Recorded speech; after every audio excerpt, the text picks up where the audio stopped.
শুভ সকাল সবাইকে। আশা করি সবাই ভালো আছো না? ইয়েস স্যার, আলহামদুলিল্লাহ ভালো আছি। আচ্ছা ঠিক আছে, হ্যাঁ আমরা পুরোটা ক্লাসে ভালো থাকার চেষ্টা করব। ওকে, আশা করি সবাই ভালো থাকার চেষ্টা। ইনশাআল্লাহ।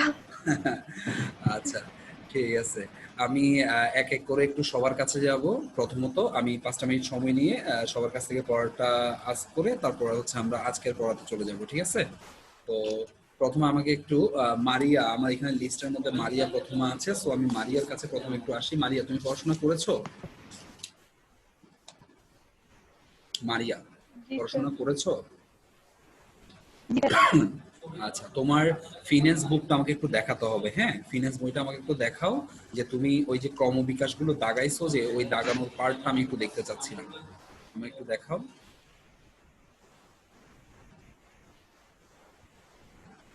হ্যাঁ, একটা মিনিট আমি একটু পিন করে নিই, তাহলে আমি তোমার এটা দেখবো। একটা মিনিট। হ্যাঁ, মারিয়া, good, very good, very good. আচ্ছা ঠিক আছে, চমৎকার চমৎকার হয়েছে। গুড, রাখো রাখো। আচ্ছা, আমি কি কোয়েশ্চেন শুরু করব? Maria, okay sir. জি স্যার। আচ্ছা আচ্ছা ঠিক আছে। আমার প্রথম কোয়েশ্চেন তোমার জন্য, ঠিক আছে? আমরা এইখানের ভিতরে সিএপিএম নামে একটা মডেল আশা করি পেয়েছি, তাই না? সিএপিএম পেয়েছো তুমি? সিএপিএম মডেল স্যার বুঝতেছি না, সাউন্ড আসছে না। বলছি, আমরা এইখানের মধ্যে সিএপিএম মডেল নামে একটা মডেল পেয়েছি। তুমি কি পেয়েছিলা পড়তে গিয়ে? সিএপিএম নামে কোনো মডেল পাইছো? না স্যার। পাও নাই? Very interesting. আচ্ছা ঠিক আছে। 1929 সালে যুক্তরাষ্ট্রের মধ্যে একটা শেয়ার ধস নামছিল, ঠিক আছে? 29শে অক্টোবরে ওই শেয়ার ধসটাকে কি জি নামে স্যার। অভিহিত করা হয়? Black Tuesday. Very good, black Tuesday, মানে কালো মঙ্গলবার নাকি? জি স্যার। আচ্ছা ঠিক আছে। তোমার কাছে নেক্সট কোশ্চেন আমার, ব্যাংক কোম্পানি আইন কত সাল?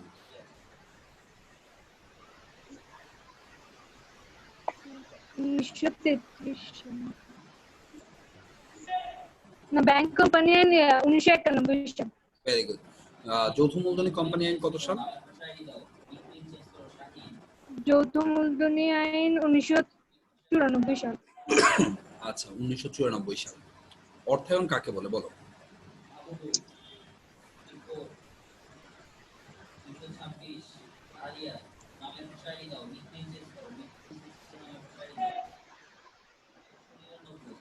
অর্থায়ন কাকে বলে মানে ফিনান্স কাকে বলে? আরে কি বলে, আমি যে সাবজেক্টটা পড়ছি সেই সাবজেক্টের সংজ্ঞা যদি আমি না জানি, কেমন লজ্জাকর হয়ে যাচ্ছে না?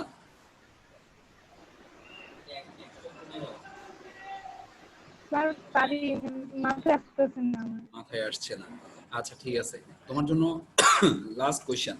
আমরা দুইটা উৎস থেকে অর্থ সংগ্রহ করতে পারি, একটা হচ্ছে অভ্যন্তরীণ, আর একটা হচ্ছে বাহ্যিক। বাহ্যিক উৎসকে আমরা 3 ভাগে ভাগ করতে পারি। ওই 3 ভাগগুলো কি কি?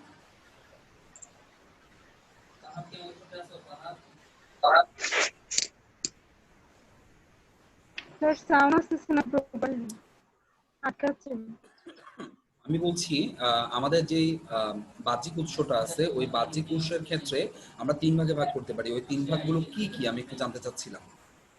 মেয়াদের ভিত্তিতে 3 ভাগে ভাগ করতে পারি।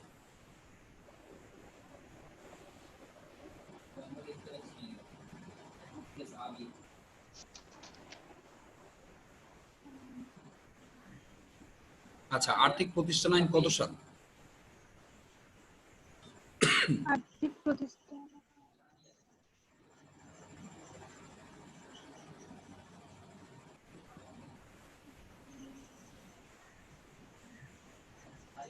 উন 2002 সাল।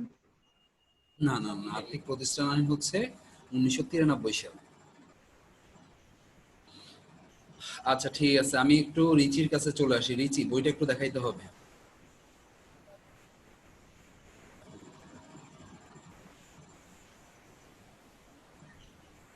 Next page. তুমি কি হাইলাইটস পেন দিয়ে দাগাও নাই?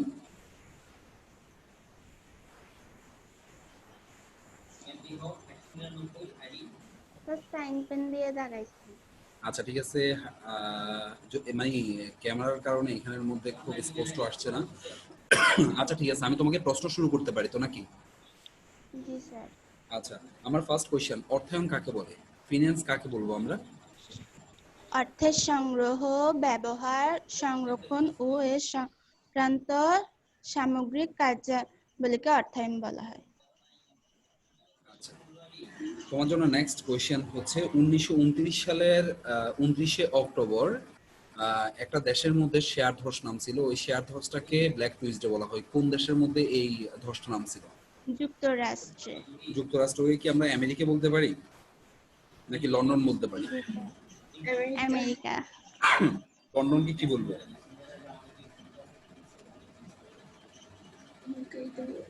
লন্ডন কোন দেশে অবস্থিত জানো, নাকি লন্ডনই একটা দেশ? না না, লন্ডন হচ্ছে যে ইয়ের রাজধানী, ইংল্যান্ডের রাজধানী। আচ্ছা ঠিক আছে, লন্ডন হচ্ছে ইংল্যান্ডের রাজধানী। দ্যাট মিন্স হচ্ছে আমরা যেটাকে যুক্তরাজ্য বলছি, ঠিক আছে? একটা হচ্ছে যুক্তরাষ্ট্র আর একটা হচ্ছে যুক্তরাজ্য। হ্যাঁ, যুক্তরাষ্ট্র হচ্ছে আমেরিকা, যেটাকে আমরা ইউএসএ বলছি, আর যেটাকে আমরা ইউকে বলছি দ্যাট মিন্স হচ্ছে ইউনাইটেড কিংডম, সেটা হচ্ছে যুক্তরাজ্য, আর সেটাকেই বলা হচ্ছে ইংল্যান্ড, এবং সেটার রাজধানীর নাম হচ্ছে লন্ডন। বুঝতে পারছো? জি আচ্ছা স্যার। ঠিক আছে, এরপর একটা বিষয়, সেটা হচ্ছে উইলিয়াম শার্প 1964 সালে একটা মডেল আবিষ্কার করেছিল, যেটাকে সিএপিএম মডেল বলা হয়। ওই মডেলটার ফুল মিনিংটা বলতে পারবা? পুরোটাকে কি বলে?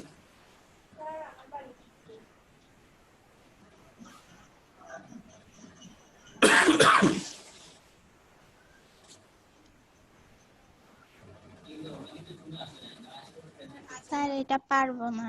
আচ্ছা ঠিক আছে, তুমি আমাকে বলো মানি লন্ডারিং আইনটা কত সাল?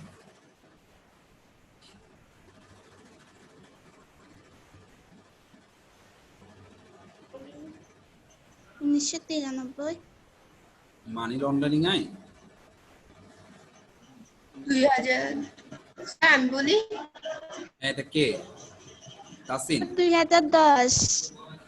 আমি বলবো। স্যার, আচ্ছা আমি জানি না। জি স্যার। আচ্ছা ঠিক আছে, হ্যাঁ 2010, ঠিক আছে। আচ্ছা, মানি লন্ডারিং আইন না?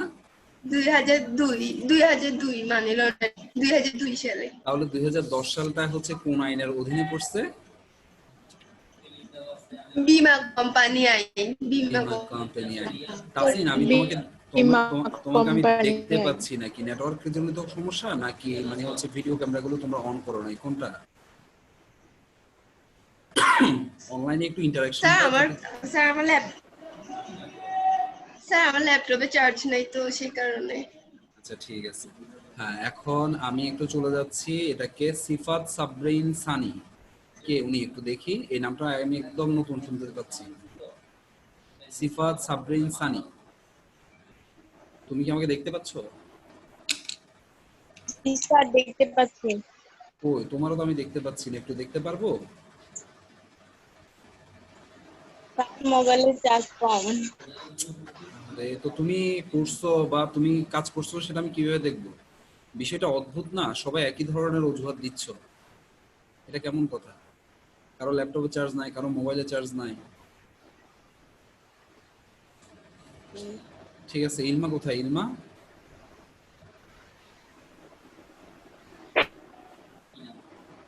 জি স্যার। কই, সামনে আসো।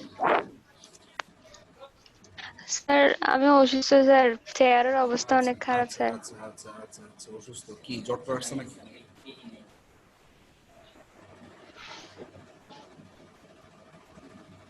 জ্বর।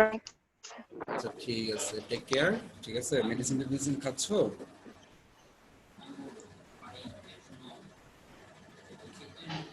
জি স্যার। আচ্ছা, আমি কি তোমাকে পড়া ধরবো নাকি? পড়ছো তুমি? পড়ছি বাট অত করতে পারি নাই। বাট অত পড়তে পারিনি।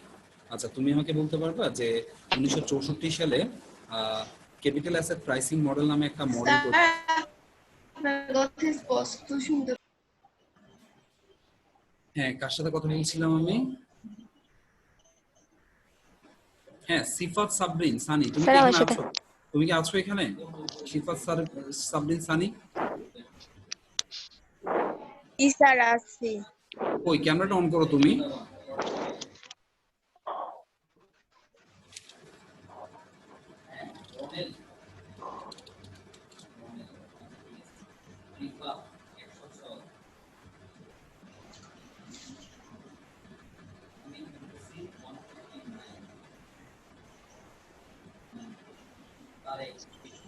সিফাত,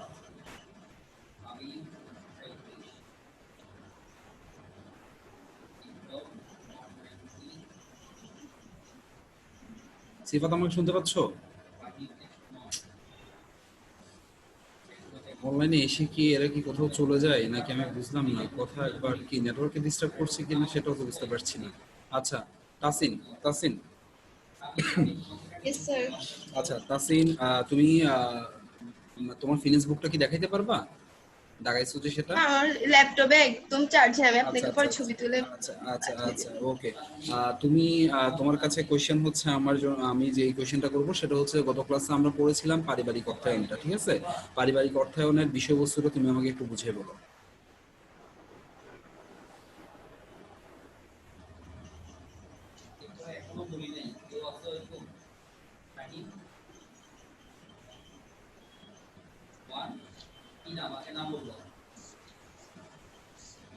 তাসিন, ইয়েস স্যার।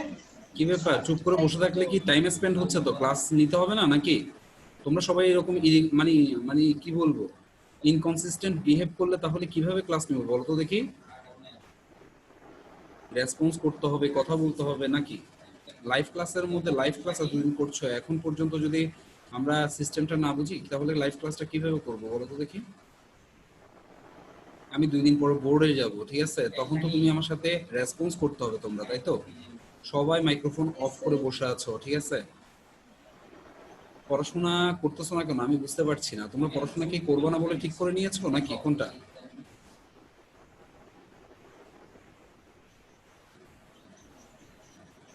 পারিবারিক অর্থায়ন বলতে পারবা? আরে, কেয়া দাস, কেয়া কোথায়? কেয়া শুনতে পাচ্ছ আমাকে? জি স্যার, শুনতে পাচ্ছি। আপনার বইটা একটু দেখতে চাচ্ছিলাম। জি স্যার। হ্যাঁ, বইটা দেখেন একটু।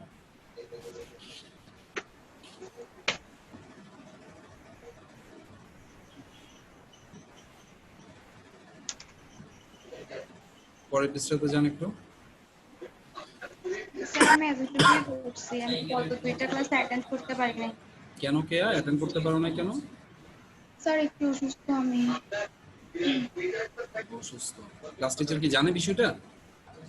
জি স্যার, জানানো হয়েছে, আব্বু বলছে স্যারকে। আচ্ছা ঠিক আছে, তোমাকে কি আমি প্রশ্ন করব, পারবা? লাস্ট ক্লাসটা দেখছো তুমি? রেকর্ডিং ক্লাস কিন্তু আমি দিয়ে দিই, রেকর্ডিং ক্লাসগুলো দেখতে পারো। স্যার প্রথমটা দেখছি, গতকালকেটা দেখা হয়নি। আচ্ছা ঠিক আছে, গতকালটা দেখা হয়নি। এরপরে অরিন। জি স্যার। হ্যাঁ, বইটা দেখান।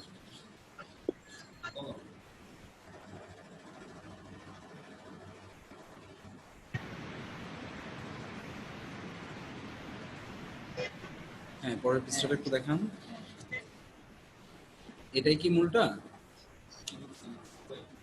পরের পৃষ্ঠাটা দেখি। অরিন শুনতে পাচ্ছি না, তোমার মাইক্রোফোন। হ্যাঁ স্যার ওই পৃষ্ঠায় হচ্ছে পারিবারিক তহবিলটা স্যার। আচ্ছা ঠিক আছে, তুমি লাস্ট ক্লাসটা করছো অরিন? জি স্যার করছি। আচ্ছা, পারিবারিক অর্থায়নের বিষয়বস্তুটা আমাকে কি বলতে পারবা? জি স্যার পারবো। বলো। স্যার পারিবারিক অর্থায়ন বলতে পরিবারের আয় ও ব্যয়টা দেখে বাজেট তৈরি করা, আম, মানে সারা মাসে কিভাবে ব্যয় করা হবে সেটা, তারপর প্রয়োজনীয় কিছু কেনার হলে ফ্রিজ, টিভি, এগুলোর জন্য যদি পর্যাপ্ত পরিমাণ অর্থ না থাকে সেক্ষেত্রে ব্যাংক থেকে ঋণ নিয়ে বা জমাকৃত অর্থ দিয়ে সেগুলো কেনা। তারপর কিভাবে ব্যয় করলে পরিবারের সর্বাঙ্গীন মঙ্গল হয় সেটা পারিবারিক তহবিল। আচ্ছা ঠিক আছে, এই পারিবারিক অর্থায়নের ক্ষেত্রে যদি তোমার এক্সেস টাকা থাকে, দ্যাট মিন্স হচ্ছে তোমার ব্যয়ের চেয়ে যদি আয় বেশি থাকে, সেই ক্ষেত্রে কি করা যায়? স্যার যে টাকাটা এক্সট্রা ওটা একটা ব্যাংক অ্যাকাউন্ট খোলা, ডিপোজিট পেনশন স্কিমে জমা রাখা। Very good. আর যদি তোমার মানে সাফিসিয়েন্ট অ্যামাউন্ট না থাকে, যে পরিমাণ টাকা দরকার সেই পরিমাণ টাকা নেই, সেক্ষেত্রে তোমার কি করার থাকবে? সেক্ষেত্রে যেবার আমার বেশি আয় হবে সেটা জমা রাখা, আর যদি তা না হয় তাহলে ব্যাংক থেকে ঋণ নেওয়া বা কারো কাছ থেকে ধার নেওয়া আচ্ছা ঠিক দরকার। আছে, এখন কথা হচ্ছে যে আমাদের পরিবারের প্রধান যিনি, উনি ব্যয় করার সময়, ঠিক আছে, ওনার যে সেক্টরগুলো আছে এই সেক্টরগুলোকে ইচ্ছা মতো উনি চয়েস করতে পারবে নাকি গুরুত্ব সহকারে চয়েস করতে হবে? না স্যার, গুরুত্ব সহকারে চয়েস করতে হবে। আচ্ছা ঠিক আছে, তোমার জন্য নেক্সট কোয়েশ্চেন হচ্ছে কোম্পানি আইন কত সাল? কোম্পানি আইন 1991 সাল। কোম্পানি আইন 1994 সাল। ব্যাংক কোম্পানি আইন হচ্ছে স্যার 1991 যৌথ সাল। কোম্পানি স্যার আইন মানে যৌথ যৌথ মূলধন, হ্যাঁ হ্যাঁ, কোম্পানি আইন আর যৌথ, যৌথ আচ্ছা মূলধনী আচ্ছা আইনটা স্যার। আচ্ছা আচ্ছা আচ্ছা, যৌথ বলি নাই না। আচ্ছা, কোম্পানি বলতে যৌথ বোঝায়, ঠিক আছে। আচ্ছা, যৌথ মূলধনী কোম্পানি আইন হচ্ছে 1994 সাল, আর যদি ব্যাংক কোম্পানি আইন বলো তখন সেটা হয়ে যাবে 1991 সাল। আচ্ছা বলো তো দেখি, বীমা কোম্পানি আইন কত সাল? 2010 সাল। 2010 সাল। মানি লন্ডারিং আইন কত সাল? 2002 সাল। ভেরি গুড, চমৎকার, খুবই ভালো অরিন, চমৎকার বলছো। আচ্ছা নেক্সট আমি চলে যাচ্ছি একটু, কার কাছে যাবো আর কে বাকি আছে? মিথিলার কাছে আসি নাই মনে হচ্ছে। মিথিলা, স্যার। তোমার ফিনান্স বুকটা একটু দেখাবা আমাকে? জি স্যার।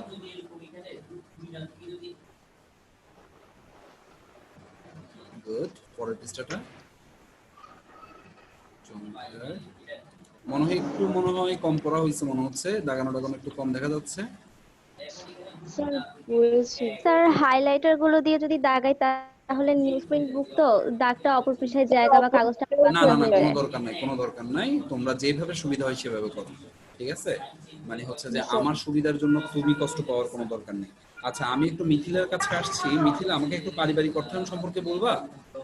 পারিবারিক অর্থায়ন বলতে তুমি কি বুঝো? জি আমরা লাস্ট স্যার। ক্লাসে পারিবারিক অর্থায়ন নিয়েই পড়ছিলাম, তো পারিবারিক অর্থায়নটা সম্পর্কে আমি একটু জানতে চাচ্ছিলাম তোমার কাছ থেকে, বলো একটু। স্যার পরিবারের আয় ব্যয় নির্ধারণ করাকে বোঝায়। ব্যয় খাতটা আছে, তারপরে আহ, পরিবারের ব্যয় থেকে উম, সেই আয় থেকে কিভাবে ব্যয় করলে পরিবারের সর্বাঙ্গীন মঙ্গল হয় ওটা বোঝা যায়। তারপরে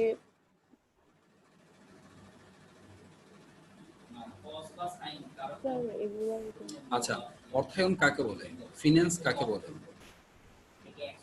স্যার অর্থের সংগ্রহ, পরিকল্পনা আর তারপরে বাস্তবায়ন এইসব কার্যক্রমকে অর্থায়ন বলে। অর্থ স্যার আমি বলি। হ্যাঁ বলো অরিন, বলো। অর্থের সংগ্রহ। স্যার বিভিন্ন উৎস হতে তহবিল সংগ্রহ করে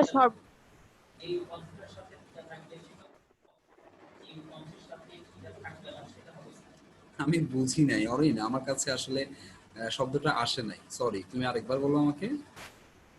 বিভিন্ন উৎস হতে তহবিল সংগ্রহ করে সর্বোৎকৃষ্ট প্রকল্পে বিনিয়োগ করাকে অর্থায়ন বা ফিনান্স ওয়াও, বলে। চমৎকার, ভেরি গুড অরিন। আচ্ছা, আহ, আমি একটু মিথিলার কাছে অ্যাগেন ফিরে আসি। মিথিলা, তুমি আমাকে একটু বলো তো দেখি, আমরা কয়টা উৎস থেকে টাকা সংগ্রহ করতে পারবো? জি স্যার। কয়টা উৎস থেকে টাকা সংগ্রহ করতে পারবো? স্যার বিভিন্ন উৎস থেকে ব্যাংক, বিভিন্ন, বন্ড। হ্যাঁ, বিভিন্ন উৎস বলতে বেসিক্যালি দুইটা উৎস থেকে টাকা সংগ্রহ করতে পারবো, একটা হচ্ছে অভ্যন্তরীণ আর একটা হচ্ছে বাহ্যিক, দুইটা একটা উৎস। বাহ্যিক। রাইট, বাহ্যিক উৎস থেকে। এবং লাস্ট ক্লাসে আমি তোমাদের সাথে একটু আরেকটা বিষয়ে কথা বলেছিলাম, সেটা হচ্ছে আহ, এই যে বাহ্যিক উৎস, সরি, অভ্যন্তরীণ উৎস আছে, সেটা যদি যৌথ মূলধনী কোম্পানির ক্ষেত্রে এই অভ্যন্তরীণ উৎস কি কি হতে পারে? স্যার এটা পারবো না। কেউ কি বলতে পারবা অভ্যন্তরীণ উৎসের ক্ষেত্রে যৌথ মূলধনী কোম্পানির ক্ষেত্রে কি কি উৎস থেকে টাকা সংগ্রহ করে যৌথ মূলধনী কোম্পানি? লাস্ট ক্লাসে বলছিলাম। Sir share, bond. শেয়ার ঠিক আছে, বন্ড ঠিক আছে, কিন্তু আরেকটা ওয়ার্ড বলেছিলাম। বন্ড কিন্তু অভ্যন্তরীণ না, বন্ড হচ্ছে বাহ্যিক। বন্ড কিন্তু অভ্যন্তরীণ না, বন্ড বাহ্যিক, স্যার ঠিক আছে। স্যার শেয়ারটা ঠিক আছে, জমাকৃত অর্থ। জমাকৃত অর্থ অথবা বলা হচ্ছে যে সংরক্ষিত তহবিল, জমাকৃত অর্থ অথবা সংরক্ষিত সংরক্ষিত। তহবিল। সংরক্ষিত মানে তহবিল। আমার কাছে একটু অবাক লাগতেছে যে আমার কয়েকজন স্টুডেন্ট তারা কিন্তু ক্লাস 9-10ও কিন্তু ফিনান্স পড়ে আসছে, হ্যাঁ। তো একদম আমি এখন যে কথাবার্তাগুলো বলছি এগুলো একদম প্রাইমারি লেভেলের কথাবার্তা, এগুলো তোমরা আমার সাথে রেসপন্স করতে না পারলে যখন আমরা একদম টপ মানে হচ্ছে যে কথাবার্তাগুলোতে যাব, তখন তোমরা আমার সাথে কিভাবে রেসপন্স করবে? ওকে, রেসপন্স করতে হবে আমার সাথে। ঠিক আছে, আমি আমার আজকের ক্লাসে ফিরে চলে আসি। আমরা অর্থায়ন সম্পর্কে জানছি। একটা মিনিট, আমি একটু সেট করে নিই।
আমি একটা স্ক্রিন শেয়ার করছি, তোমরা একটু দেখো।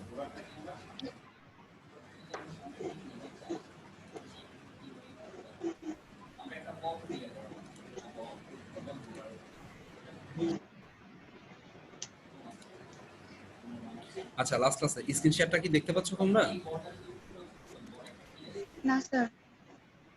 এখন দেখতে পাচ্ছ মনে হচ্ছে, রাইট? স্যার নেটওয়ার্ক সমস্যা, আস্তে আস্তে আসতেছে। দেখা যাচ্ছে না। স্যার দেখা যাচ্ছে না। স্যার এখন দেখা যাচ্ছে। আচ্ছা ঠিক আছে, একটু কোঅপারেট করতে হবে। দেখো, তাহলে আমরা গত ক্লাসে এই পড়াটা পড়ছিলাম, রাইট? পারিবারিক অর্থায়ন নিয়ে পড়ছিলাম, তাই তো? একটু রেসপন্স করবা, ঠিক আছে? গত ক্লাসে, তাহলে আমি বুঝতে পারবো তোমরা দেখতে পাচ্ছ। আচ্ছা, আজকে আমরা এখানে আমাদের সরকারি অর্থায়নটা দেখবো, ঠিক আছে? সরকারি অর্থায়ন বা পাবলিক ফাইন্যান্স যেটা বলছে, ওই পাবলিক ফাইন্যান্সটা আমরা একটু দেখবো। দেখো,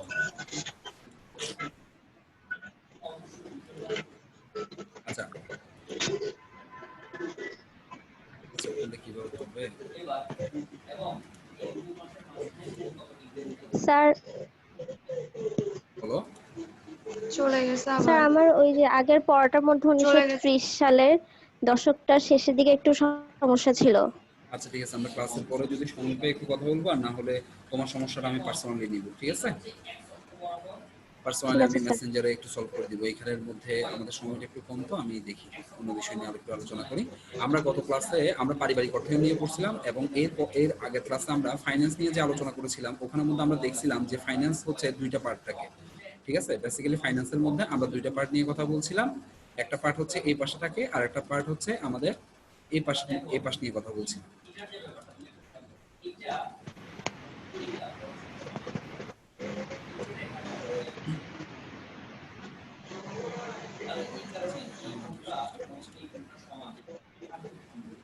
দুইটা পার্ট, রাইট?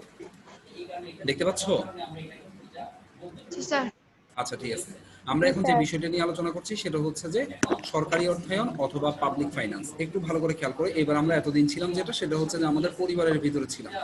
এবার আমরা চলে যাচ্ছি আমাদের দেশের মধ্যে, ঠিক আছে? আমাদের দেশে আলটিমেটলি কি হচ্ছে, আমাদের দেশে যিনি প্রধানমন্ত্রী, এবার দেখো পুরো দেশটাকে পরিচালনা করছে কে? প্রধানমন্ত্রী, ঠিক আছে? বর্তমানে যিনি আমাদের প্রধানমন্ত্রী হিসেবে আছেন, মাননীয় প্রধানমন্ত্রী শেখ হাসিনা আমাদের প্রধানমন্ত্রী হিসেবে আছেন।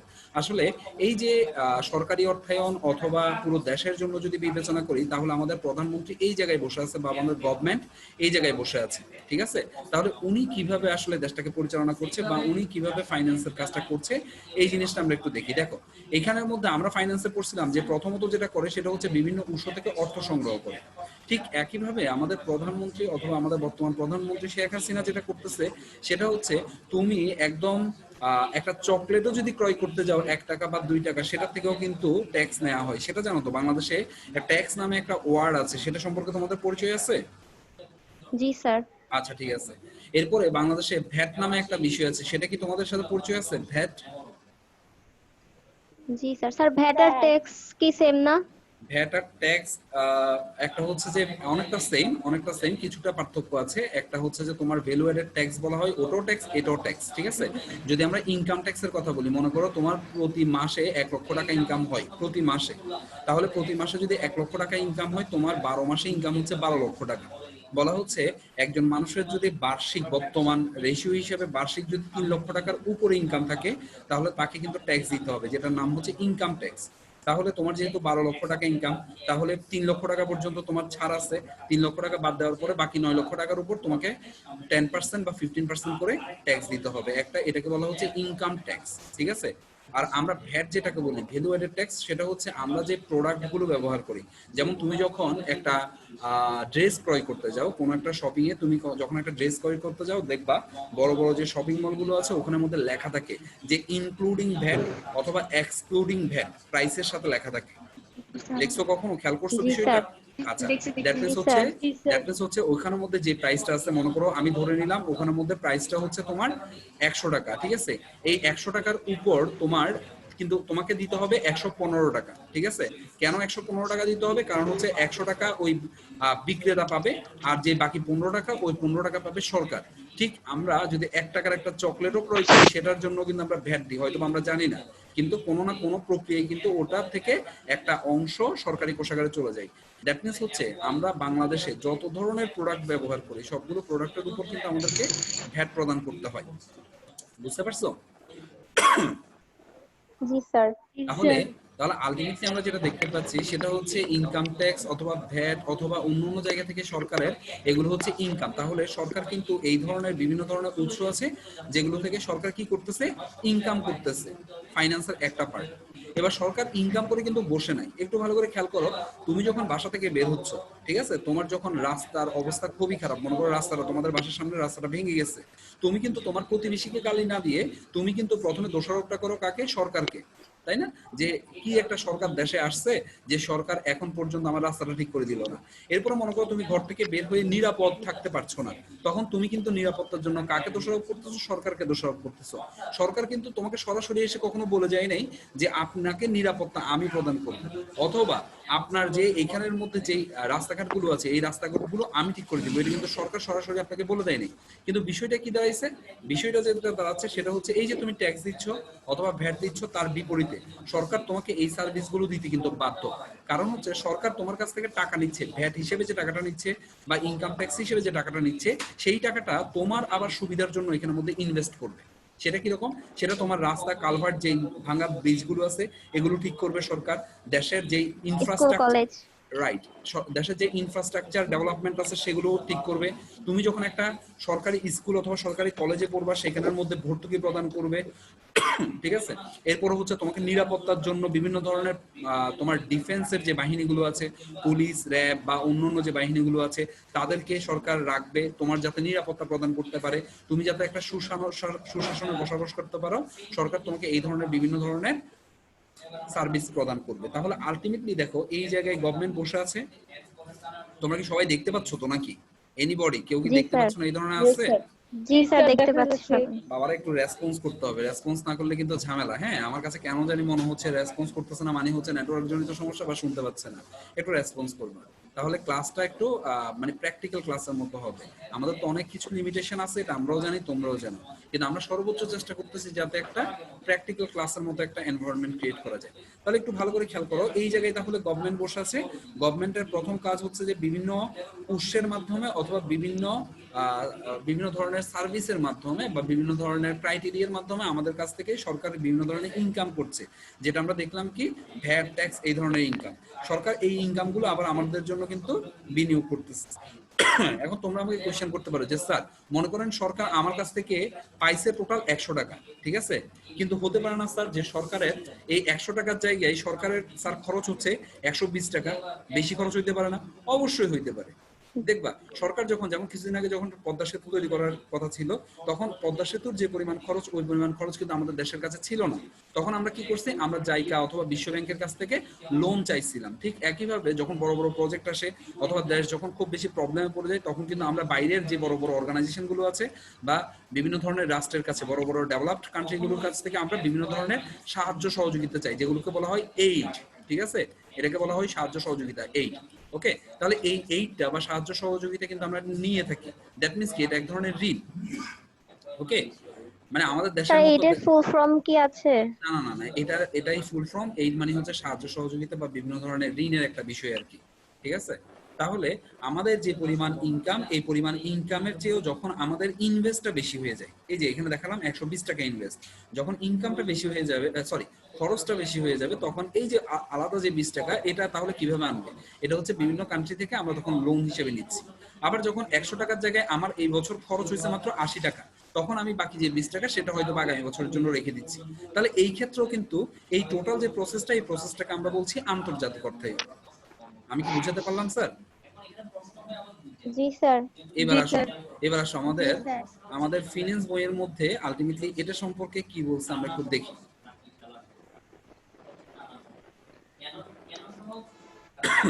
দেখো একটু আমি পড়ছি, তোমরা একটু বোঝার চেষ্টা করো।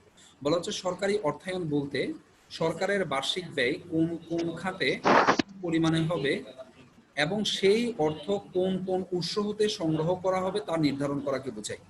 তাহলে এখানের মধ্যে সুন্দর করে দুইটা পার্টে চলে আসছে। প্রথম পার্টটা কি বলছে যে সরকার কোথায় কোথায় ইনভেস্ট করবে, দ্যাট মিনস আমাকে কয়টা রাস্তা তৈরি করতে হবে, কয়টা ব্রিজ তৈরি করতে হবে, কয়টা স্কুল কলেজ প্রতিষ্ঠা করতে হবে, আমাকে কিভাবে কিভাবে সাহায্য সহযোগিতা করে সরকারের এই ব্যয়টা সংগঠিত হবে সেটা নির্ধারণ করতেছে। এবং সেই জন্য সরকারের নিশ্চয়ই একটা ইনকাম করতে হবে। সরকারের নিশ্চয়ই তার পকেট থেকে টাকা দিবে না, আমাদের পকেট থেকে টাকা নিয়ে আবার আমাদের জন্য খরচ করছে। তাহলে সেই ক্ষেত্রে বলা হচ্ছে সেই অর্থ কোন কোন উৎস হতে সংগ্রহ করবে সেটা ঠিক করবে। আচ্ছা, বলা হচ্ছে সরকারি অর্থায়নে সরকারের প্রেক্ষাপটে তার বার্ষিক ব্যয় কোন কোন খাতে কি পরিমাণ হবে এবং সেই অর্থ কোন কোন উৎস থেকে সংগ্রহ করা হবে তা আলোচনা করা হয় এই জায়গায়। তাহলে এখন বিষয়টা হচ্ছে আলোচনাটা কোথায় হয়? তোমরা কি বাজেট নামে একটা ওয়ার্ড কখনো শুনছো যে প্রত্যেকটা দেশে একটা বাজেট হয়? জি স্যার। কার বাসা থেকে সাউন্ড আসছে? জি সাউন্ডটা স্যার। একটু অফ করো, সাউন্ডটা একটু অফ করো, যার বাসা থেকে সাউন্ড আসছে। আচ্ছা, যেটা বলছিলাম, প্রত্যেক বছর আমাদের মোটামুটি জুন মাসের লাস্টের দিকে একটা বাজেট প্রণয়ন হয় এবং জুলাই থেকে ওটা কার্যকর হয়। বাজেট মানে কি? বাজেট মানে হচ্ছে তুমি ভবিষ্যতে কিভাবে তোমার আর্থিক পরিকল্পনাটা করবা এটার জন্য আগে থেকে একটা নীল নকশা তৈরি করা। দ্যাট মিনস হচ্ছে, মনে করো আমরা মাঝে মাঝে এই ধরনের একটা ওয়ার্ড ইউজ করি যখন আমরা শপিং এ যাই, তখন যখন আমরা একটা ড্রেস দেখছি, ড্রেস দামটা একটু বেশি, যখন সেলার বললো বা বিক্রেতা বললো যে আপা ড্রেসটা নিয়ে যান, ড্রেসটা খুবই ভালো মানাবে আপনাকে, কিন্তু তোমরা বা আমরা কিন্তু একটা ওয়ার্ড বলি বা একটা সেন্টেন্স বলি যে ভাই বাজেট এত নাই, বাজেট আর একটু কম, ঠিক আছে, বাজেটে পোষাচ্ছে না। আমরা বলি তো না এই ধরনের হরহামেশা এই কথাটা? জি স্যার। আচ্ছা, এই কথাটা মানে কি? বাজেটটা তাহলে কি? বাজেটটা হচ্ছে আসলে কি জানো, মানে আমি বাসা থেকে একটা প্রি প্ল্যান করে আসছি যে আমি এত টাকার মধ্যে হলে ড্রেসটা ক্রয় করব, কিন্তু আপনি যে ড্রেসটা দেখাইছেন সেই ড্রেসটা আমার প্রি প্ল্যান অনুযায়ী প্রাইসটা একটু বেশি। দ্যাট মিনস আমার এটাকেই বলা হচ্ছে বাজেট। দ্যাট মিনস হচ্ছে ভবিষ্যতে তোমার আয় এবং ব্যয়ের পূর্ব যে পরিকল্পনাটা, যে তুমি এখন কিন্তু খরচও করো না। বাজেট মানে খরচ করে ফেলা না, বাজেট মানে তুমি একটা মানে হচ্ছে যে প্ল্যান করা যে আমার ভবিষ্যতে এই পরিমাণ ইনকাম হবে এবং এই ইনকাম থেকে আমি এই পরিমাণ খরচ করব, এই যে একটা প্রি প্ল্যান, এটাকে বলা হচ্ছে budget. Got the point sir? জি স্যার। আচ্ছা, দেখো তাহলে সরকারের নিশ্চয়ই একটা বাজেট থাকে। প্রতি বছর আমরা যেটা দেখতে পাচ্ছি, সরকার আমাদের কোথায় কোথায় কত টাকা আসবে সেটার একটা নির্ধারণ করে। আবার কোথায় কোথায় মানে দেখবা শিক্ষা খাতে এত বাজেট ধরা হয়েছে বা এত ব্যয় করবে ধরা হয়েছে, তারপর হচ্ছে কৃষি খাতে এত ধরা হয়েছে, এত পার্সেন্ট ধরা হয়েছে। দ্যাট মিনস কোন খাতে কত পরিমাণ খরচ করবে সেটা একটা প্রি প্ল্যান থাকে। তাহলে এবার আসো যেটা বলছিলাম সেটা হচ্ছে সরকারের বিভিন্ন আয়ের ও ব্যয়ের খাত রয়েছে। সরকারি অর্থায়নে প্রথমে ব্যয়ের পরিমাণ নির্ধারণ করে সেই অনুযায়ী তহবিল সংগ্রহ করে। তাহলে এই জায়গায় একটা ইম্পর্টেন্ট বিষয় আছে।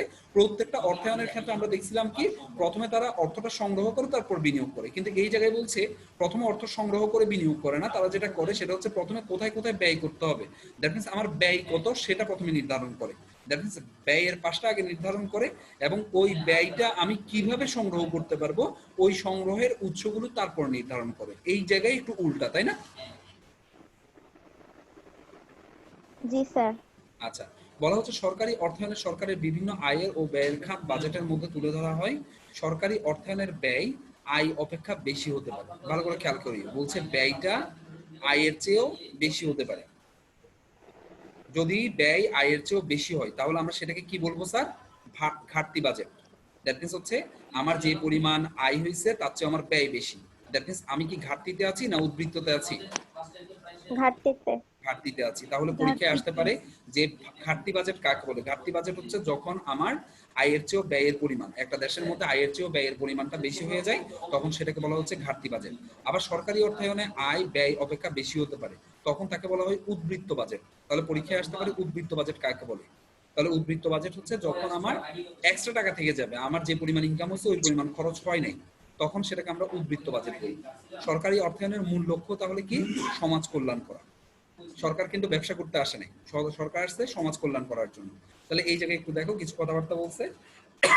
সরকারকে দেশের সার্বিক উন্নয়নে অনেকগুলো খাতে অর্থ ব্যয় করতে হয়। তাহলে সরকার কিসে কিসে ব্যয় করছে? রাস্তাঘাট তৈরি করছে, সেতু তৈরি করছে, সরকারি শিক্ষা প্রতিষ্ঠান তৈরি করছে, সরকারি হাসপাতাল তৈরি করছে, আইন শৃঙ্খলা ও প্রতিরক্ষা, সামাজিক অবকাঠামো, এগুলোতে সরকার বিনিয়োগ করছে। এই ব্যয় নির্বাহের জন্য সরকারকে বিভিন্ন উৎস হতে অর্থ সংগ্রহ করতে হয়, যেমন আয়কর। এবার মানে হচ্ছে আয়ের উৎসগুলো দেখো, আমি কিছুক্ষণ আগে বলছি ইনকাম ট্যাক্স, আয়কর, মূল্য সংযোজন কর যেটাকে তোমরা ভ্যাট বলছো, পুরোটা হচ্ছে যে ভ্যালু অ্যাডেড ট্যাক্স, এটাকে বাংলাতে বলা হচ্ছে মূল্য সংযোজন কর। বাংলাদেশে ভ্যাটের প্রচলন হয়েছে 1991 সাল থেকে, ঠিক আছে, মনে রাখবা 1991 সাল থেকে বাংলাদেশে প্রথম ভ্যাট চালু হয়েছে। ওকে, এরপরে দেখো আমদানি শুল্ক আছে, রপ্তানি শুল্ক আছে। আমদানি শুল্ক রপ্তানি শুল্ক বিষয়টা বুঝো?